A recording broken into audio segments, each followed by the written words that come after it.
morning, children. Today I am going to discuss a very important topic, that is Ampere's circuital law from chapter 4 magnetism. तो ampere circuital law है क्या, इसका application क्या है, ये बहुत ही आसान टॉपिक है, इसके बारे में आज हम लोग डिस्कस करेंगे. So let's see ampere circuital law. Ampere circuital law, line integral of B dot dl is always equals to mu naught times of total current. Line integral of B dot dl is always equal to mu naught times of total current. It can be written as line integral of B dot dl is always equal to mu naught times of total current. तो ampere ने एक law दिया था, इस law को हम लोग ampere circuital law कहते हैं. और ये एम्पियर सर्किटल लॉ क्यों कहा गया है आगे देखेंगे हम लोग. अभी देख रहे हैं कि एम्पियर ने क्या कहा था. तो एम्पियर ने कहा था line integral of B dot dl is always equal to mu naught times of total current. Mu naught times of total current. तो this is line integral of B dot dl means dot product of magnetic field at position vector. It is equal to mu naught times of total current. अब ये तो ampere ने कह दिया, और इस law को हम लोग कौन सा लॉ समझते हैं. इस लॉ का नाम पड़ा सर्किटल लॉ. सर्किटल लॉ क्यों पड़ा वो आगे देखेंगे. तो मैं आपको एक एग्जांपल के थ्रू बताना चाहता हूं. चैप्टर 1 इलेक्ट्रिक फील्ड जो हम पढ़े थे, इलेक्ट्रिक फील्ड निकालने का दो मेथड होता था. एक bye the help of Coulomb's law और दूसरा bye the help of Gauss law. तो कूलॉम्स लॉ से भी हम लोग इलेक्ट्रिक फील्ड लाते थे और गॉस लॉ से भी हम लोग इलेक्ट्रिक फील्ड लाते थे. बट 2 या 3 चार्ज है, इंडिविजुअल चार्जेस है, तो कूलॉम्स लॉ से आप इलेक्ट्रिक फील्ड निकालोगे. But if there are so many charges तो आप क्या करोगे, तो गॉस लॉ यूज करेंगे. और गॉस लॉ से भी हम लोग इलेक्ट्रिक फील्ड लाते थे. तो गॉस लॉ से इलेक्ट्रिक फील्ड लाना थोड़ा आसान हो जाता था जब चार्ज का डिस्ट्रीब्यूशन ज्यादा होता था. तो चार्ज डिस्ट्रीब्यूशन जब ज्यादा होता था तो हम लोग गॉस लॉ यूज करते थे, और चार्ज का डिस्ट्रीब्यूशन जब कम होता था तो हम लोग कूलॉम्स लॉ से हम लोग आसानी से निकाल लेते थे. तो दो मेथड होता था इलेक्ट्रिक फील्ड लाने का. सिमिलरली मैग्नेटिक फील्ड अगर हमें कैलकुलेट करना है बाय करंट कैरिंग कंडक्टर, तो यहां भी दो मेथड है. पहला बायोट-सावर्ट लॉ जिससे हम लोग निकाल चुके हैं, और दूसरा एम्पियर सर्किटल लॉ. तो बायोट-सावर्ट लॉ क्या है, अगर कोई एक स्ट्रेट कंडक्टर है तो उसके चारों तरफ कोई भी मैग्नेट, किसी भी पॉइंट पे मैग्नेटिक फील्ड निकालना होता है तो हम लोग बायोट-सावर्ट लॉ से भी निकालते हैं. और एक मेथड दूसरा है एम्पियर सर्किटल लॉ. इससे भी हम लोग चेक करेंगे कि मैग्नेटिक फील्ड कैसे होता है, मैग्नेटिक फील्ड कैसे निकाला जाता है. तो देखते हैं. तो एम्पियर सर्किटल लॉ आप इस तरह से याद रखोगे, line integral of B dot dl is always equal to mu naught times of total current. अब इसको कैसे यूज करेंगे सो देखते हैं.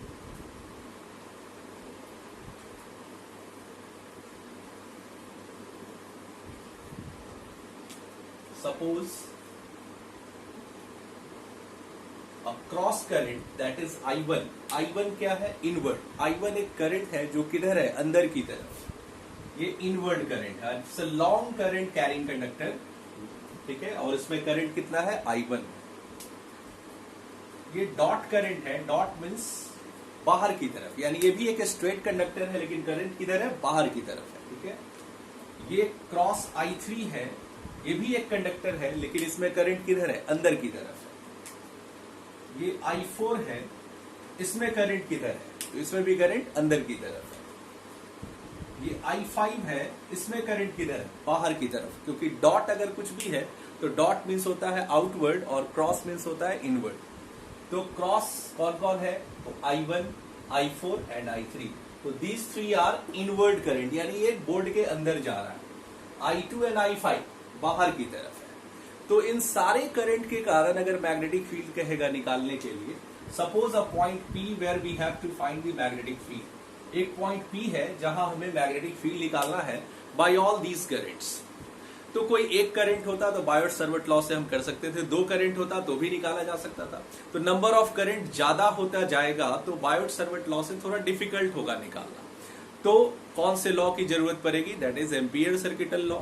और एम्पियर सर्किटल लॉ के थ्रू हम लोग आसानी से मैग्नेटिक फील्ड कैलकुलेट करेंगे। तो मैग्नेटिक फील्ड कैलकुलेट करने के लिए कुछ पॉइंट्स हैं जो आपको याद रखना पड़ेगा और तब आप एम्पियर सर्किटल लॉ आसानी से यूज करोगे। तो आप एम्पियर सर्किटल लॉ कैसे बनाओगे? तो सबसे पहले पहला स्टेप क्या करना होता है? We have to draw an Amperian loop. सबसे पहला काम करना होता है हमें एक एम्पीरियल लूप ड्रॉ करना होता है। जैसे गॉस लॉ आप पढ़े थे तो उसमें एम्पीरियल गॉस लॉ में आपको एक सरफेस ड्रॉ करना होता था और उस सरफेस को हम लोग कहते थे गॉसियन सरफेस। तो एम्पियर सर्किटल लॉ में हम एक लूप ड्रॉ करेंगे, नॉट द सरफेस, एक लूप ड्रॉ करेंगे और वो लूप क्या कहलाएगा? Amperian loop. तो लूप ऐसा ड्रॉ करें, ज्यादा कोशिश करेंगे कि लूप यूनिफॉर्म ड्रॉ हो सके जिससे इंटीग्रेट करना आसान हो। नॉन यूनिफॉर्म भी ड्रॉ कर सकते हैं, वो हायर स्टडीज में हम लोग पढ़ेंगे। तो अभी हम लोग ज्यादा कोशिश करेंगे कि लूप यूनिफॉर्म हो। और लूप कहां से बनाया जाए? तो लूप उसी पॉइंट से बनाया जाए जिस पॉइंट पे मैग्नेटिक फील्ड निकालना है। तो लूप जब भी हम बनाएंगे तो लूप में ये ध्यान रखना पड़ेगा कि सारा करंट इनक्लोज हो जाए। जितने करंट के कारण आपको मैग्नेटिक फील्ड निकालना है वो सारे के सारे करंट उसमें इनक्लोज हो जाए। तो ये पूरा there are 5 conductor having I1, I2, I3, I4 and I5 current. इन पांचों के कारण इस P पॉइंट पे अगर हमें मैग्नेटिक फील्ड निकालना है तो हम इन पांचों करंट को एक क्लोज लूप से ड्रॉ करेंगे। तो P पॉइंट से हम एक लूप बनाएंगे और एक यूनिफॉर्म लूप से हमने इस पूरे करंट को क्या कर डाला? इनक्लोज कर डाला। मीन्स ये सारा करंट इसके अंदर हो गया। This is not a surface, it is a circle, यानी एक कंप्लीट लूप है और ये एक इमेजिनरी लूप है और इस लूप का नाम पड़ा एम्पीरियल लूप। ठीक है, तो ये पहला स्टेप आपने किया। क्या किया? We have to draw an Amperian loop. दूसरा स्टेप आप क्या करोगे? Cut an element on the loop at point P where you have to find the magnetic field। एक छोटा सा एलिमेंट हम लोग काटेंगे उसी P पॉइंट पे जिस पॉइंट पे हमें मैग्नेटिक फील्ड निकालना है। तो इस P पॉइंट पे एक छोटा सा एलिमेंट हमने काट लिया और इस एलिमेंट का लेंथ हमने मान लिया dl। इस एलिमेंट का लेंथ हमने मान लिया dl। ठीक है, ये P पॉइंट था। इस P पॉइंट पे हमें मैग्नेटिक फील्ड निकालना था तो हमने इस P पॉइंट पे क्या काटा? एक छोटा सा एलिमेंट काटा, उसका लेंथ मान लिया dl। थर्ड स्टेप आप क्या करोगे?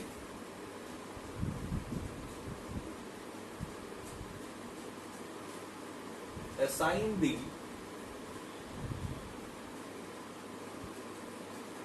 Direction of loop.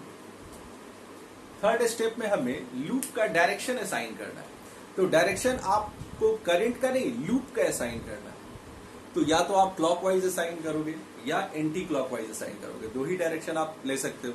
तो ये लूप है तो इट्स योर चॉइस, आप जो भी डायरेक्शन ले सकते हो, क्लॉकवाइज या एंटी क्लॉकवाइज। सपोज मान लिया हमने जो लूप असाइन किया वो एंटी क्लॉकवाइज डायरेक्शन में लिया। तो एंटी क्लॉकवाइज डायरेक्शन में जब हमने लूप असाइन किया, then you take your right hand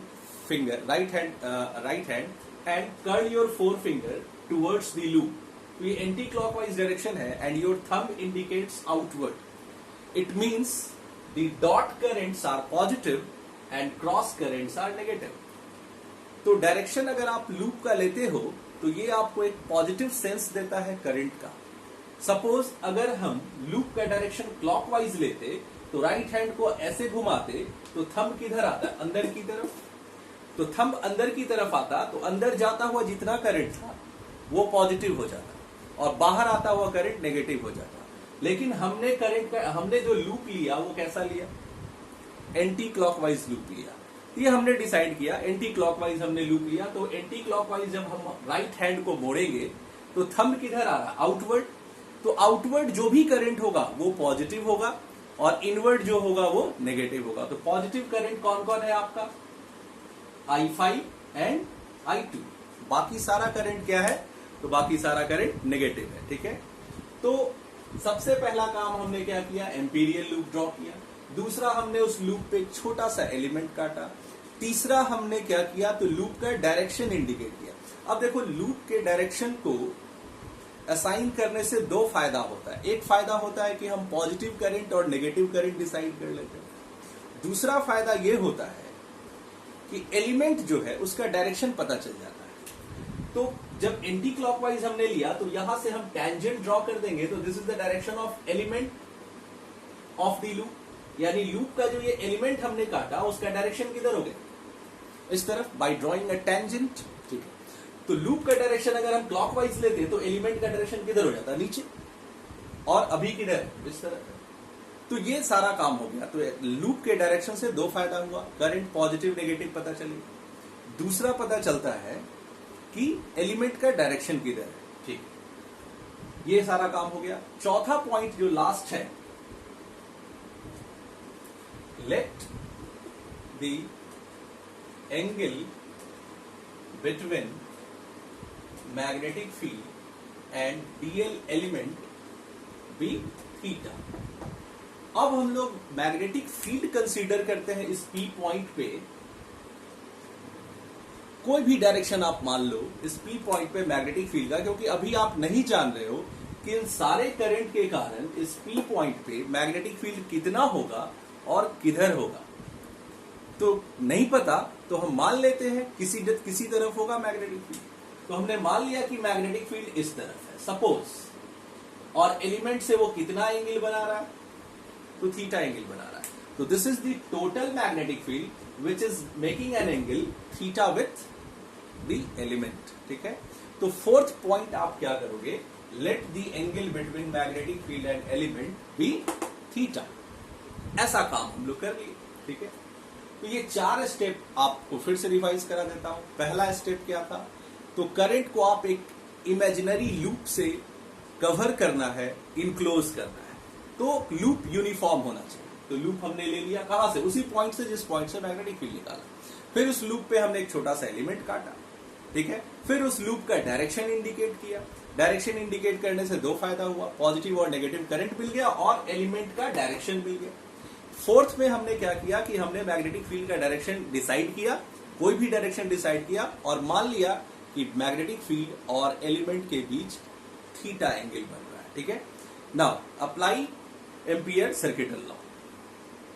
applying ampere circuital law.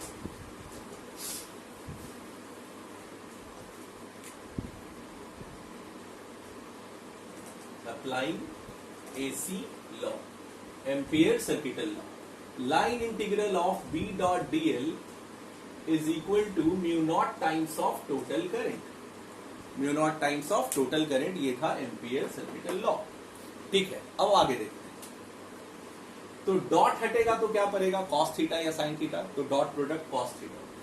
तो line integral of B dl cos theta, ठीक है, B dl cos theta is equal to mu naught times of total current. Total current की बात होगी तो सारे current को हम ऐड करेंगे, तो पॉजिटिव करंट को पॉजिटिव लिखेंगे और नेगेटिव करंट को नेगेटिव लिखेंगे।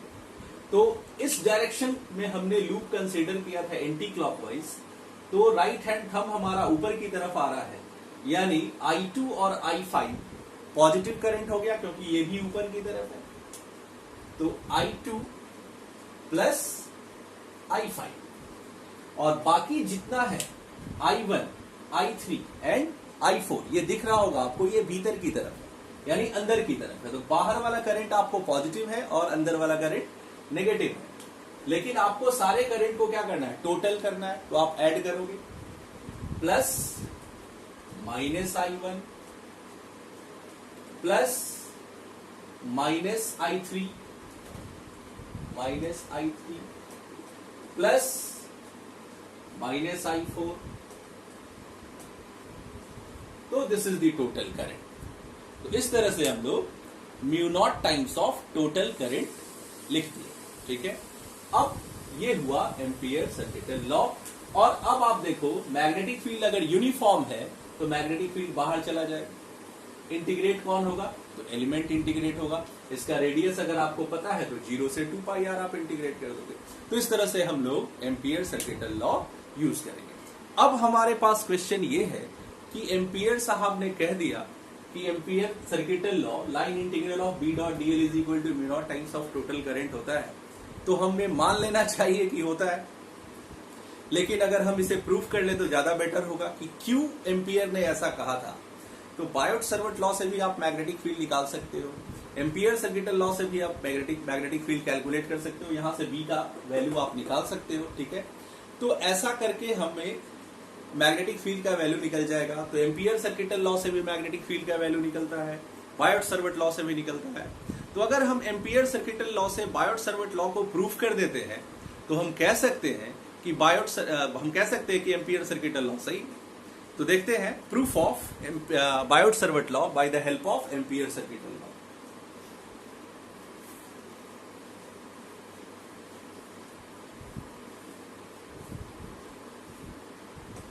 Proof of BS law by AC law. BS law को प्रूफ करने जा रहे हैं हम लोग एम्पियर सर्किटल लॉ से। तो आपको एक याद होगा, ये स्ट्रेट करंट कैरिंग कंडक्टर में अगर करंट आई है और कोई पॉइंट पी है और ये इनफाइनाइटली लॉन्ग है, जो मैंने आपको लास्ट वीडियो में बताया था, और ये पॉइंट एच डिस्टेंस पे है, तो इनफाइनाइटली लॉन्ग वायर के कारण बाई बीएस लॉ कितना मैग्नेटिक फील्ड होता है? तो mu naught by 4 pi 2i by H. Mu naught by 4 pi 2i by H. 2 क्या हो गया? कैंसिल हो गया। क्या आ रहा है? Mu naught I by 2 pi H. इतना टेस्ला। इनवर्ड या आउटवर्ड? तो इनवर्ड। कैसे इनवर्ड? तो आपको पता होगा, take your right hand thumb towards current and your forefinger indicates inward. The direction of magnetic field is always inside the plane of the board. Okay, तो magnetic field का value कितना आया? Mu naught I by 2 pi H. यही value अगर ampere circuital law से भी हम ले आते हैं तो हम कह सकते हैं कि एम्पियर सर्किटल लॉ सही है। तो बायोट-सावर्ट लॉ से तो निकाल चुके हैं, अब हम लोग एम्पियर सर्किटल लॉ से यही वैल्यू निकालना चाह रहे हैं। Means we have to proof the magnetic field due to a straight long infinitely long current carrying conductor is equal to mu naught I by 2 pi H. That we have to proof.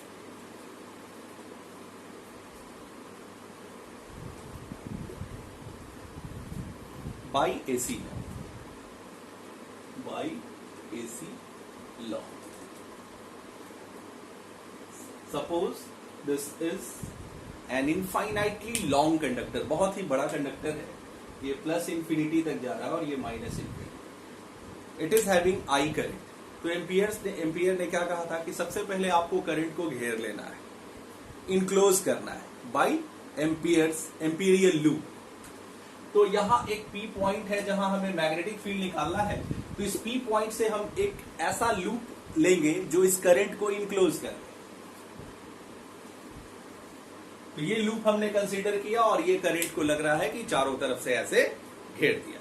Suppose current का direction ऊपर की तरफ है तो हमने loop कैसा consider किया? ऐसा, यूं, लाइक ऐसा कंसीडर किया, ऐसा, ठीक है। ये लूप कंसीडर किया, राइट, ठीक है।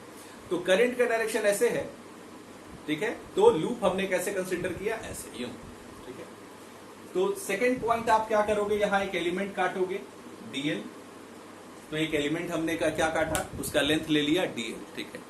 अब हम लोग लूप का डायरेक्शन असाइन करेंगे। तो डायरेक्शन कैसे असाइन करेंगे? तो या तो क्लॉकवाइज असाइन करेंगे या तो एंटी क्लॉकवाइज असाइन करेंगे। तो देखते हैं करंट किधर है? ऊपर। तो हम लोग लूप का डायरेक्शन बेटर होगा किधर असाइन करें? एंटी क्लॉकवाइज, ऐसे घूम जाए, ठीक है। तो लूप का डायरेक्शन हम लोग ऐसे असाइन करते हैं। आपको दिख रहा होगा ये एंटी क्लॉकवाइज जैसे जा रहा है, ठीक है। तो ये करंट का डायरेक्शन है, आप ध्यान से देखना, ये करंट का डायरेक्शन ऊपर की तरफ है। राइट हैंड फोरफिंगर हमने ऐसे लिया, तो लूप किधर जा रहा है? इनवर्ड। लूप कैसे जा रहा है? ऐसे जा रहा है। तो अगर ये वायर इस बोर्ड से सटा हुआ है तो आधा लूप ऊपर बनेगा और आधा लूप इस बोर्ड के अंदर आएगा। सेमी सर्कुलर पार्ट ऊपर है और सेमी सर्कुलर पार्ट अंदर से आ रहा है, यानी एलिमेंट कैसे आएगा, अंदर की तरफ या बाहर की तरफ। तो यहां अगर एलिमेंट काटते तो बाहर की तरफ आता और यहां अगर काटेंगे तो अंदर की तरफ आएगा। तो डीएल का जो डायरेक्शन है वो किधर है, भीतर की तरफ। और हमें पता है इस पी पॉइंट पे इस करंट के कारण मैग्नेटिक फील्ड भी किधर होगा, तो अंदर ही होगा, यानी यहां मैग्नेटिक फील्ड भी भीतर होगा और एलिमेंट भी किधर होगा, अंदर ही होगा। इस पी पॉइंट पे एलिमेंट किधर है, अंदर, और मैग्नेटिक फील्ड भी किधर है, अंदर। मीन्स मैग्नेटिक फील्ड और एलिमेंट के बीच का जो एंगल बन रहा है वो 0 डिग्री है, theta equals to 0 degree. Applying AC law, अब हम लोग एसी लॉ यूज करेंगे। By AC law, line integral of B dot DL is equal to mu naught times of total current. Magnetic field uniform होगा या non uniform, तो आप देखो ये करंट कैरिंग स्ट्रेट कंडक्टर है, इसके चारों तरफ जो हमने लूप कंसीडर किया है वो सेम डिस्टेंस पे है। उस लूप का जितना भी पॉइंट है वो सब क्या है, सेम डिस्टेंस पे है, सेम रेडियस पे है। इट मींस मैग्नेटिक फील्ड हमेशा क्या रहेगा, यूनिफॉर्म रहेगा। और ये डिस्टेंस हम लोग कितना मानते थे, ये डिस्टेंस हम लोग लेते थे h, ठीक है। तो वेरिएबल कौन है, तो डीएल वेरिएबल है। मैग्नेटिक फील्ड क्या है, तो मैग्नेटिक फील्ड कांस्टेंट है, तो मैग्नेटिक फील्ड बाहर चला आएगा। और इंटीग्रेशन किसका होगा, तो डीएल का होगा। डॉट हटेगा तो कॉस थीटा पड़ेगा। कॉस कितना डिग्री, कॉस 0 डिग्री। कॉस 0 आप जानते हो 1 होता है। Mu naught times of total current. अब टोटल करंट एक ही है, यानी ऊपर की तरफ करंट है और हम लूप भी ऐसे कंसीडर किए हैं, थंब हमारा ऊपर है, करंट भी ऊपर ही है, इसका मतलब है कि करंट पॉजिटिव है, म्यू नॉट आई। अब ये जो डीएल इंटीग्रेट हो रहा है ये कहां से कहां, तो ये डीएल एलिमेंट अगर आप पूरा इनक्लोज करते हो चारों तरफ इस करंट को, तो इसका पेरीमीटर कितना होगा 2πr, और r के प्लेस पे क्या है h, तो 0 से 2πh। ये इंटीग्रेशन हम लोग ले लेंगे। तो cos 0 होता है 1, मैग्नेटिक फील्ड ऐसे ही रह गया, और डीएल को आप लिखोगे 2πh and it is equal to mu naught I, and therefore magnetic field is equal to mu naught I by 2πh Tesla. तो इतना ही magnetic field Biot Savart law से भी आता था, और यही magnetic field ampere circuital law से भी आया। लेकिन इस मैग्नेटिक फील्ड को निकालने में आपको 4 स्टेप में ही ये बन गया। सिर्फ आपको एम्पियर सर्किटल लॉ का वो चारों पॉइंट याद रखना है। फर्स्ट पॉइंट, एक एम्पीरियल लूप ड्रॉ करना है। सेकेंड, उस पर एक छोटा सा एलिमेंट काटना है। थर्ड, लूप का डायरेक्शन असाइन करना है।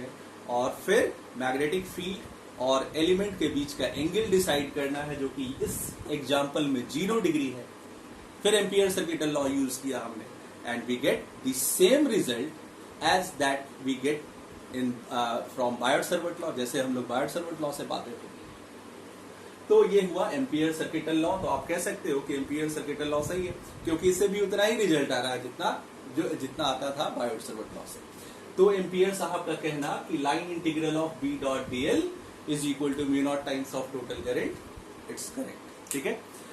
Thank you very much. आपको ये टॉपिक समझ में आ गया होगा, और बायोट सर्वट लॉ का एप्लीकेशन आपने पढ़ा। अब एम्पियर सर्किटल लॉ का नेक्स्ट वीडियो में मैं एप्लीकेशन बताऊंगा, और वो है सोलेनॉइड एंड टॉरॉइड। 2 एप्लीकेशन आपके सिलेबस में है। तो नेक्स्ट लेसन में हम लोग नेक्स्ट वीडियो में सोलेनॉइड और टॉरॉइड के बारे में जानेंगे, जो कि एम्पियर सर्किटल लॉ का एप्लीकेशन है। So that's all for the day. Have a good day. Please like and subscribe my video. Thank you.